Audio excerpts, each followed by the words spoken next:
Valdes. Hello, Meir. How are you, sir? I'm doing great. One an honor. Thank you for taking the time. And we just realized that this is our last conversation for the year. Our This is live definitely my last conversation interview for the year, for sure. Amazing. Thank you so much. So I'm going to be asking you now also personal questions and questions that came to my mind. And I'll start by congratulating you for this unbelievable year we had. It's an honor to work under your leadership. I know you're the force behind many of the achievements and changes, and I feel the energy and the passion. And I think I told you in the past, you were one of the reasons that I joined the company. So once again, thank you. And before we start with my questions, perhaps you can tell us about some of the achievements for 2021. Well, listen, Meir, it's sort of like, thank you for those words, but it's not me. It is an entire team that we have, amazing leaders that we have around the world, including you. And it has been an extraordinary year. We opened 9 additional countries this year. And when we start thinking about this, remember, we're not a franchise. So we're one company. We're an independent real estate company, the largest in the world.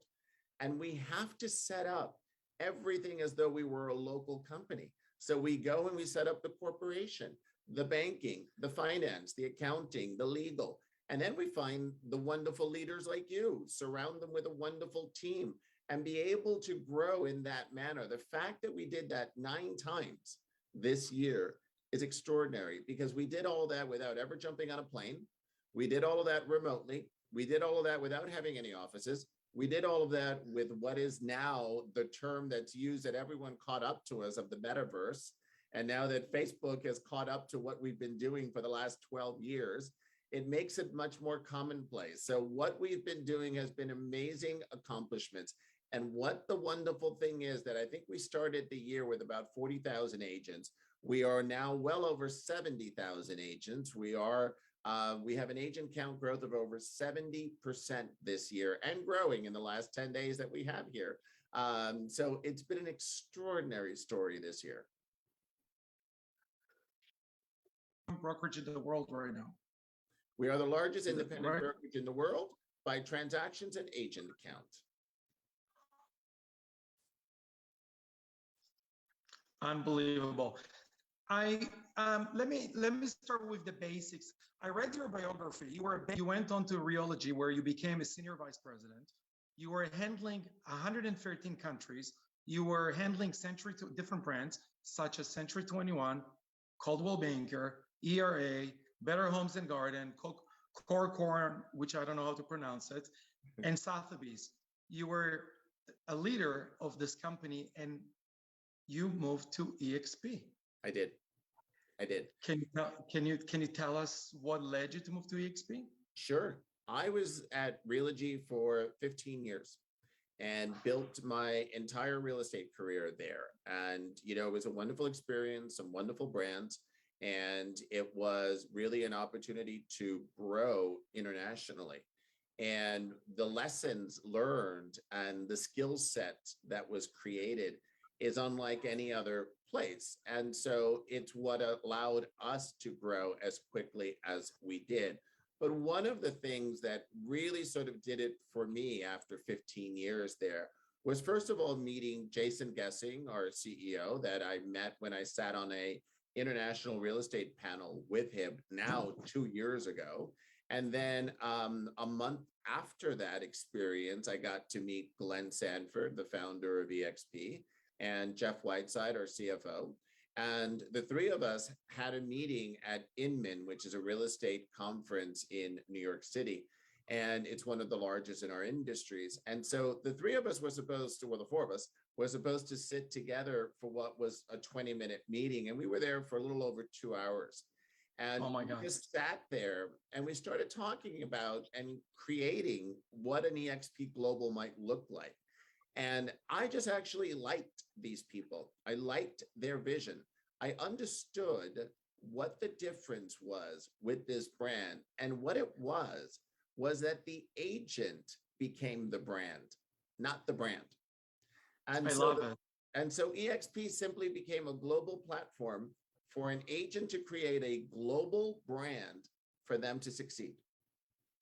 By the way, what was interesting, and I'll go back to what you just said, which is amazing. What was interesting in your bio, you started as a banker. I did. I found it fairly unusual that you moved to real estate from being a banker, but not to real estate trading, to the business of selling real estate. What made you move to this field? Actually, it's not that big of a transition if you start thinking about it. When you start thinking about banking, so I was director of private banking at Deutsche Bank for almost 10 years. And when you start looking at your client base and you start looking at luxury real estate, which is where I started with the Sotheby's brand, it's the same client. And all you're doing is changing a conversation. The trust is already there. And I built because I sold for many years before I was actually on the corporate side of real estate. So I actually had a team and I was selling in Miami. And I had a team for 5 years. And in the first year of business, I was ranked in the top 1% of all realtors in the state of Florida. So we grew very, very quickly. My average sales price was $7 million pre-crisis. And so it was something that I ran my team and my business the same way that I did banking. And there was no one doing that. It was simply putting in the discipline. I was meeting with my team at 8 a.m. every morning. And in Miami, that's a really early start. And so it was the idea that anyone coming in had to be prepared, had to look at it as a business. And we really focused on key areas. We knew what the markets were, and we were laser focused. When you step foot into that meeting, it was truly a laser focused team that was dealing in the top 1% of the marketplace with the top 1% of the clientele globally. Michael, I'm not surprised by anything you say. Actually, I didn't know you were selling the actual real estate, but you're still handling the leadership the same way. You're still passionate. I think you're one of the only people that no matter what time almost I will write a message, you'll get back to me right away. And you are the president of this global company. It's unbelievable. So, I mean, I'll tell you something. I learned a lesson really early on. At 25, I was named the first Latino director of Deutsche Bank in the United States. And I had gotten just made director. And so there was a first directors meeting that I was going to, and I was so happy to get to it. And so it was a glass conference room. And so I was on with a client. I was trying to get off the phone with a client to get to the meeting, and I didn't want to be rude with the client. So I ran to the meeting, and it was a glass conference room. Everyone is sitting around the table. And I'm like, the door's locked. I'm like knocking on the door and no one's looking up. And I'm like knocking louder, like I'm invisible. And so it was like nobody looked up. And so I was just like, okay. So I just went back to my office. And about an hour later, I get a call from the managing director. And he says, could you come to my office? And I'm like, sure. So I run down thinking that he's just going to congratulate me for making director and blah, blah, blah, which he did. He started it like that. And he said, we missed you at the director's meeting. And so I said, I was there. And he says, no, you weren't. And I said, I was. And so he says, you weren't at the meeting. And so I said, I was knocking on the door. Nobody answered. And so I said, the door was locked. And so he says, what time are the meetings? And I said, 3 o'clock. He says, what time were you there? I said, 3 o'clock. He says, if you would have been there at 3 o'clock, the door would have been open. Don't ever be late for a meeting again. And it was a lesson that stuck with me, like to my heart. And so I am so responsive of everything that comes in. Otherwise I drown. And especially now. So anytime a text comes in, anytime an email comes in, unless I'm on a plane, you'll get an answer almost immediately. And I'm a witness to that. Everything is time sensitive, efficient, and maybe that's part of the reason we grew so much. I'm being asked, and I'll ask you that as well. Sure. EXP expanded globally and in the US more than any other company, I think. I actually never worked in a company that has so much passion by the teams, by the employees, all the way, and the door is open. You can talk to anyone. Yeah. You can talk to the president. You can talk to the VPs. Everyone is available. The founder is available. Yes. The founder of the company and the CEO met me now in Vegas, and they came and hugged me and said, welcome to the family. And it was an unbelievable energy.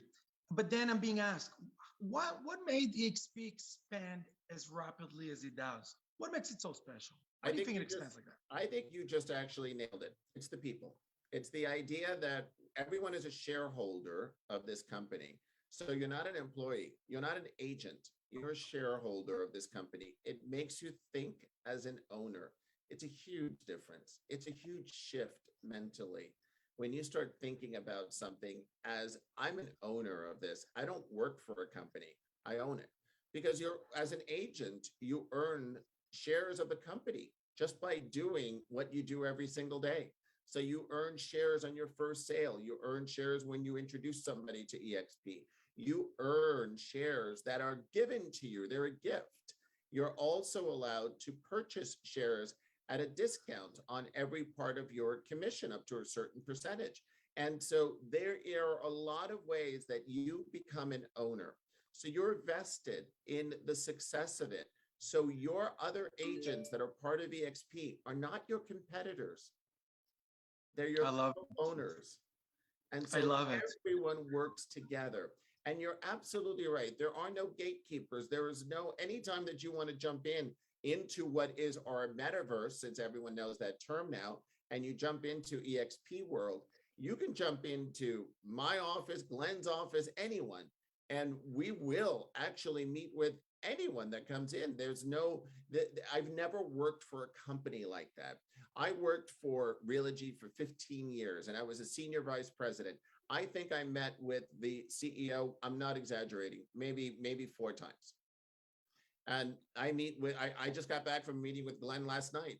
And it's just something that we create something where it's a tight-knit group, because we care about what we're doing and we care about the agents whose lives we're affecting. And so I think that's the greatest difference that I've ever seen. And I got to tell you something, and I've said this before very publicly. And again, this is just my point of view, but I can tell you with all honesty, in the 15 years that I spent at Realogy, over the 6 brands, 300,000 agents in 113 countries, I never once heard anyone say Realogy changed my life. I heard that from day one at EXP. And you know what? You know what also I hear? You know what also I hear at EXP, where people say, I wish I joined earlier in the game. God, yeah. I'm one of those people. I wish I would have joined earlier. There are only 2 things that I hear people saying, I wish I've done it earlier: yoga and joining EXP. Those are the only 2 things that people say, I wish I started earlier in time. And you're right. I don't know about the yoga thing. But I keep hearing even you saying, okay, but I do keep hearing that too. But not as powerful as joining EXP.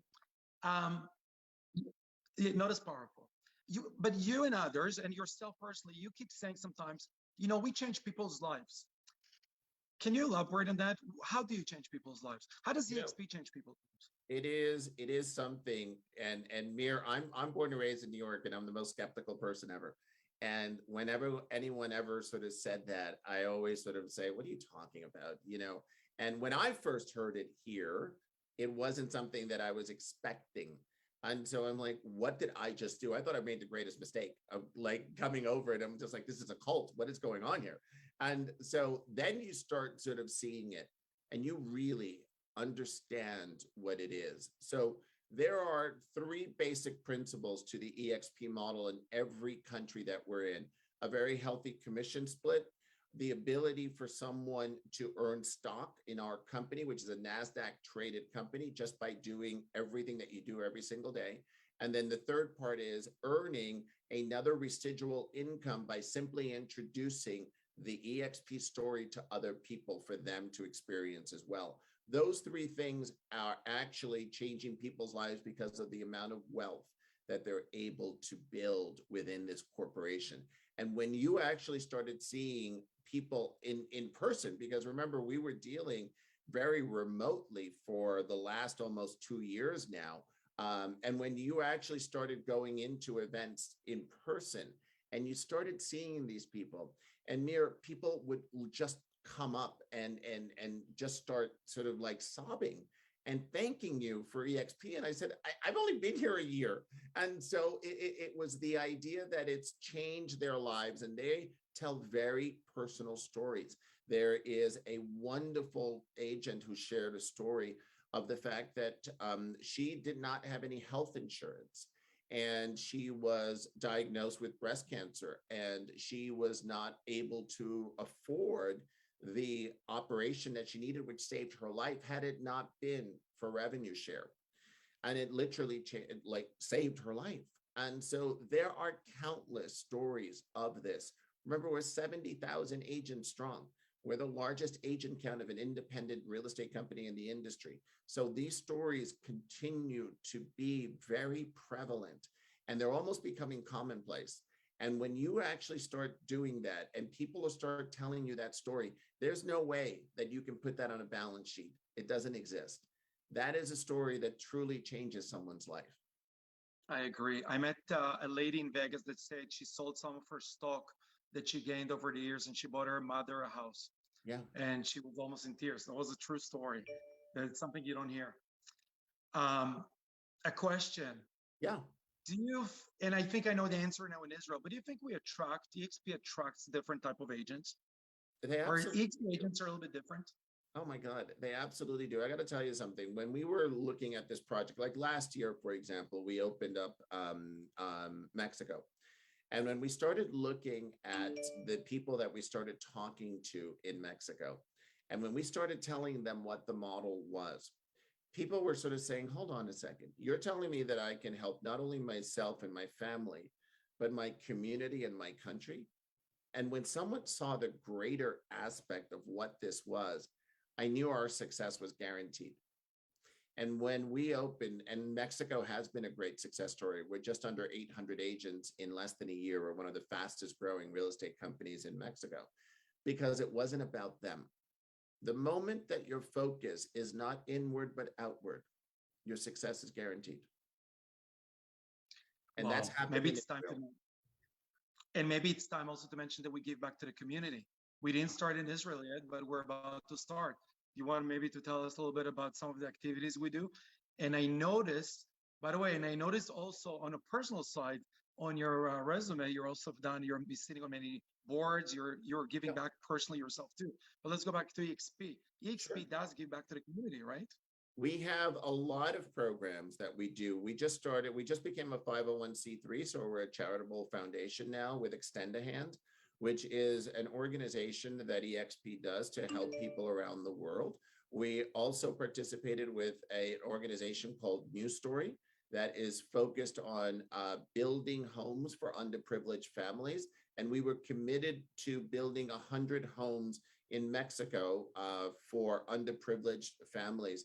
And we're almost at that goal. It was a $600,000 goal. And by the way, Glenn Sanford, our founder, wrote a check for half of that. He wanted to personally match all of the investments and all of the contributions that we had.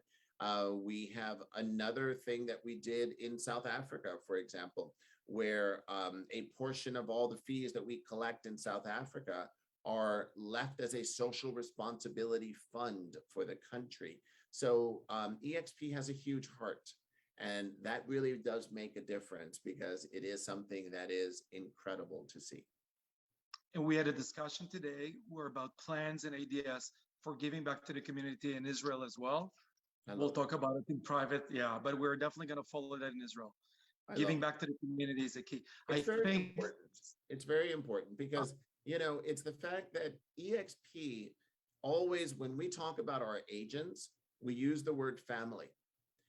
And it is very true. It feels that way. Our team, our employees, our agents, we're all one family. And I think it's the idea that everyone feels that. Everyone feels that. And that's what makes the difference, right? You can't articulate that. You just have to feel it. And you know what? On the same token, we also tell our agents, if you want to be successful, do not look about how much money you're going to make on every offering, on every house you show. Look about how are you going to help this family the most. Be sincere, and that's how you're going to become successful. Just That's the give. only way to become successful is by serving others. I totally agree. Oh my God, I say the same things over and over again. I totally agree.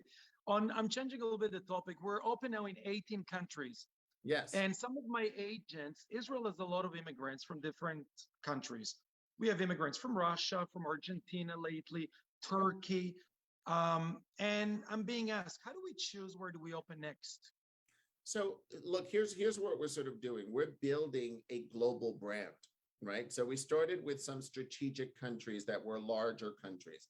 So Mexico, India, Brazil. And what we did was create footholds in different parts of the world so that the brand gets better known. And as we continue to go into other territories, the journey of telling people who we are is less because people are starting to know who we are. We're now 11% of our agent count outside of the United States. That number will grow exponentially next year. In 5 years' time, we will be more agents outside of the U.S. than inside the U.S. It's just a matter of mathematics. There's 1.4 million agents in the United States. There's far more outside of the United States. So as we continue to grow, what we're trying to do is be very strategic in the areas in which we're growing. And so there are some areas that are also more difficult for us to come into it because we're not a franchise, because we do have to build and own our company in every country in which we're in. And so we are looking at very strategic countries. We're looking at countries that have a healthy competition. So we want to make sure that there's a competitive landscape for real estate in that particular market. We want to make sure we look at everything from population to GDP to agent counts in that particular country to where there would be a migratory pattern in or out of that country. So there's about 20 criteria that I look at. And my team and I sit through and we start looking at where there is an organic interest. And then also the 70,000 ambassadors that we have around the world become the best ambassadors for us. We have a global website called expglobal.partners with an S. And that becomes a site where anyone, a consumer, can come in and nominate a country for consideration. And they can go in and fill out a form and tell us about what the opportunity would be there. And it's something where we listen to it. We sit down with our team every single week and we review what those are. And we start getting a short list of countries based on interest. And so we'll announce our Q1 countries in the very beginning of the year. We don't think that's it's the best time to release something now because everyone I think is already in holiday mode. I know I am. You're going somewhere nice. I know that you're leaving in a day or two. Yeah. Perhaps why don't you tell us the secret? Are you able to tell us what are the next countries you're opening? Or are we going to keep it for the first? Absolutely not. So I was hoping maybe you'll get us more attention by telling us, so everyone will come and watch it. Well, I would actually sort of put you in a very short list of insider trading and being able to go to jail. So I'm saving you. Oh, thank you so much. So considerate. Did COVID affect the international growth? Was that a factor at all? Positively, because think about Positively. it. Think about it. We are when COVID really started hitting, we kept sort of saying we were built for this, and we literally were. We were virtual for 12 years. So we were virtual for a full decade before COVID even started. So everybody else was trying to catch up with Google Meets and Zoom calls because everyone had an innate feeling to be connected because the pandemic made us all feel very isolated. And so this was the best formula for that to happen because it was proven. And our growth was exponential in these last year and a half, 2 years because of that. So COVID actually was a catalyst for us to grow because it was the answer that many people were looking for. Maybe it was a proof that it works in the hardest times in a way too. Well, works even better. You were ahead of your time. It is the idea that everyone was so stuck on going to the office, right? And having to live near your office, and your commute time was important. And so now all of that was gone. Your office was in the cloud, and you were able to conduct business at any point in time. That made you far more productive. Unbelievable. What do your prediction is for the next? And I'm sure you guys, when you plan the future, you're sitting together discussing the different plans. What is your predictions for the next 5, 10 years for EXP? Where is this So company going to take us? we actually made the announcement at EXPCon where you were in Las Vegas. And so we actually gave very publicly our 5-year plan, which was 500,000 agents and 50 countries in 5 years. Now, let me put that in perspective. There's never been the largest competitor of agent count is about 150,000 agents. So this has never, ever been done before. And it's not just a bold statement where we picked a number out and we threw it out there just to get some press. We have never, ever not grown more than 50% year over year. So as I said earlier, we've had a 70% growth year over year. If we simply continue at a 50% growth year over year, we reach those numbers. So it's Amazing. not, it's actually, I always sort of say success is a math problem. And so you figure out where you want to end up and you work backwards. And so this was a 50% year over year growth, gets us at over 500,000 agents in 5 years. Now, when you start thinking about that, when you start thinking that the largest competitor we've ever had and this was a franchise, so that's not even a fair comparison, because at the moment we're the largest independent. So with a franchise, which means that you then have a large army that keeps growing their own countries, which is not a fair comparison. But when you start thinking about one company being the largest real estate company in the world, and we're going to be able to surpass that 150 number, I would think that we would be able to do that in the next year and a half or so, and maybe even more aggressively. But when you start sort of thinking about that and thinking about the impact that we are going to make on so many people around the world, imagine 500,000 EXP agents that are working from community and service. It actually changes the impact of what we're doing. We're no longer a real estate company. It's like I've said in a lot of my speeches, this has become a movement. This is bigger than what Glenn envisioned. This is bigger than Glenn right now. This is sort of the idea that this has become its own movement. And people come in because they want to share what EXP has done for them in their lives with other people so that they can experience that same thing in life. I'm so happy to be part of it. And if it's all about numbers, like you were saying, we should be into the millions in the next few years. Millions of EXP agents around the world. I mean, well, this is ultimately, if you keep going out far enough, sure. all about numbers. I mean, it's all about numbers. Should not take that long. That's amazing. Listen, 500,000 agents in 5 years sounds like such a bold statement because it's never been done. And everyone says, well, you're crazy until it's done. And then it becomes a benchmark. I'm going to ask you now a difficult question. Do you think that now that I know you are an agent, I didn't actually realize that you were an agent like me. And I think sometimes when leaders were agents themselves, they understand better than anyone what it takes to be successful. That explains to me why you can talk and you understand it, and the way you talk and the way you say things. I mean, you've been there. You know what it's like to do a listing presentation. You know what it's like to think about what you're going to say first and how you strategize. I look at you a whole different way, by the way, as a result. How did it take you this long for you to know that? I never asked. It wasn't in your resume. But let me ask you a question. But now I know why I relate to you so well. Do you perceive agents, do you think they'll be different in the coming years than today? There will be, the way they conduct their business will be different?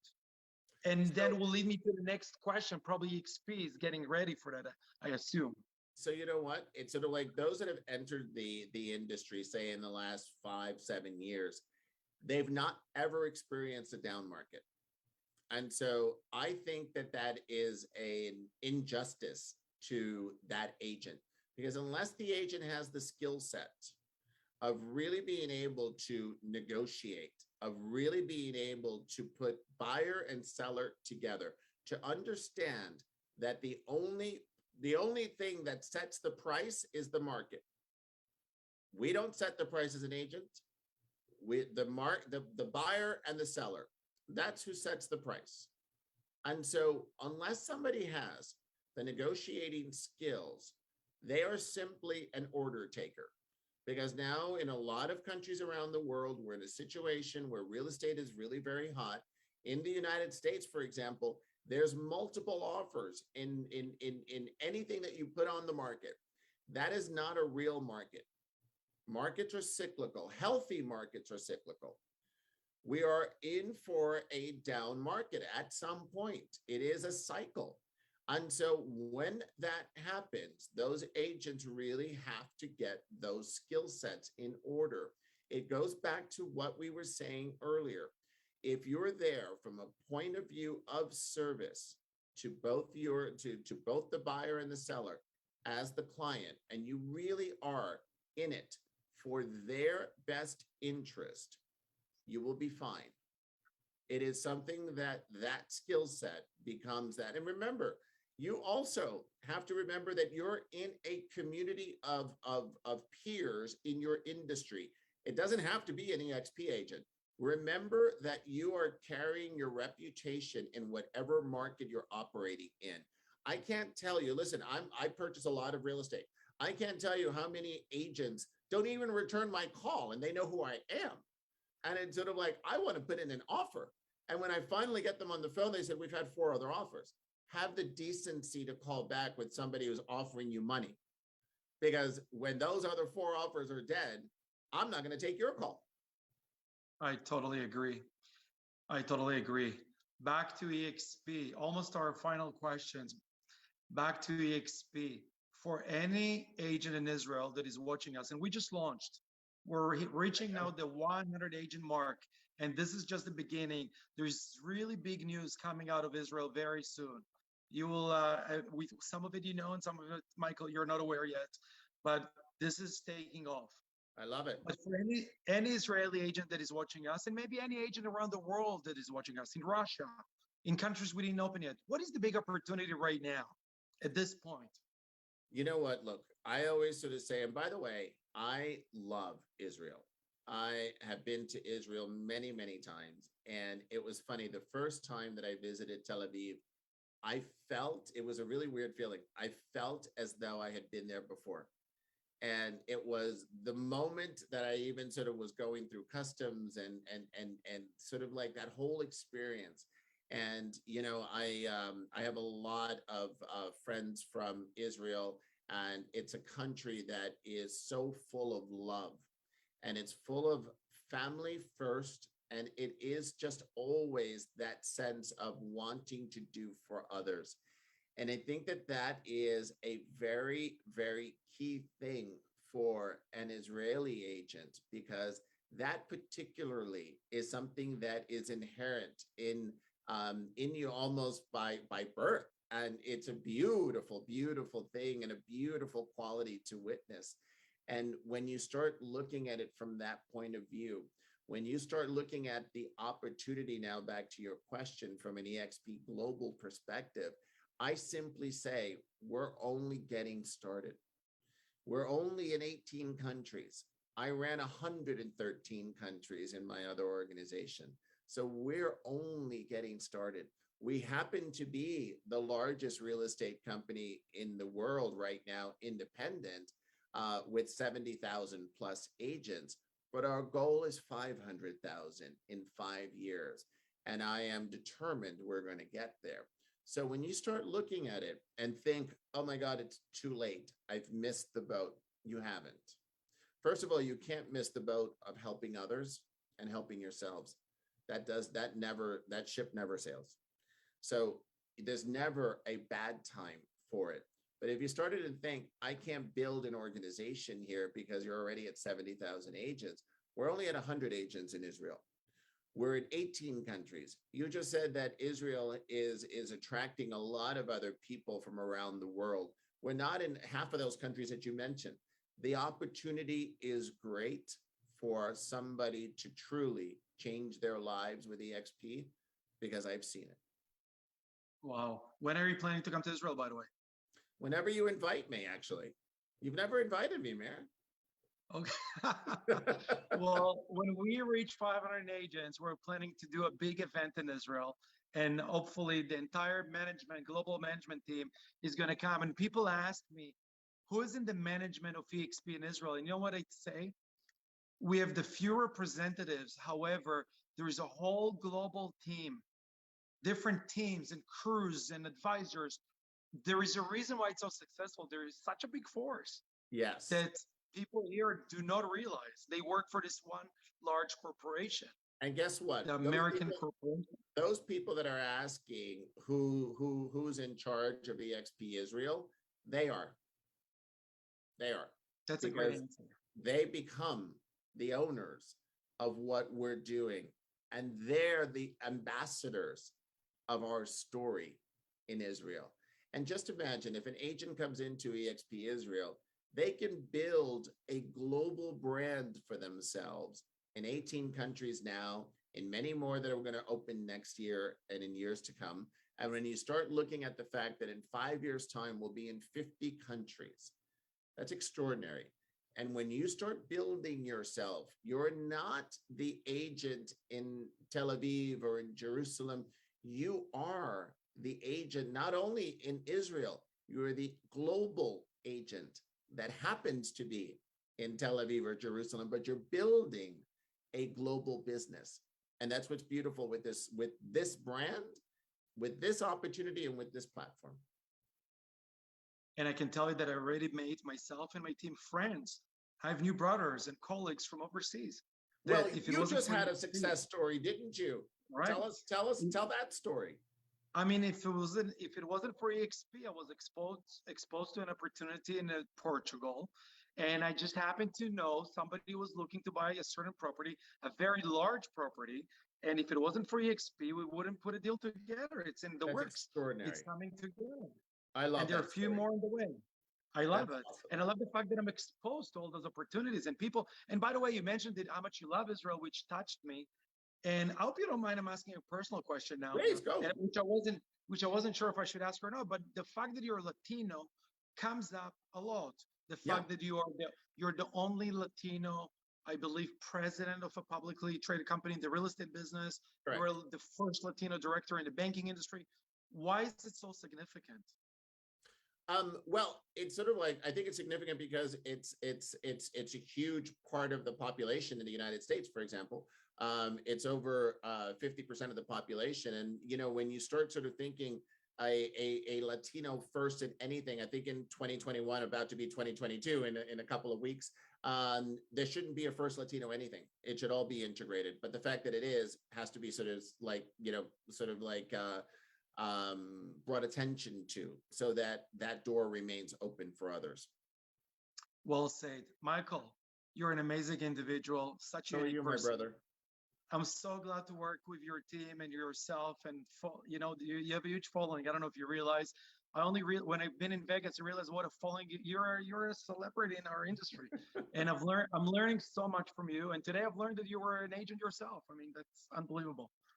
Thank you Meir, so much. I have to thank you for really your friendship and your leadership and what you are doing in Israel. And you have my full support. And it's so wonderful to see what you're creating and the disruption that's being caused in the industry, because we're there giving somebody else a different alternative for their own freedom. Michael, enjoy your vacation. Thank you, my friend. Thank you so much. And my name is Meir Glusberg. I didn't actually say that in the beginning. Have an amazing holiday and Happy New Year. And 2022 is going to be unbelievable. I know it really is. Thank you. You. Happy New Year to all of you. And thank you very much. And happy holidays to everyone that's listening. Thank you, sir. Thank you. You're the best.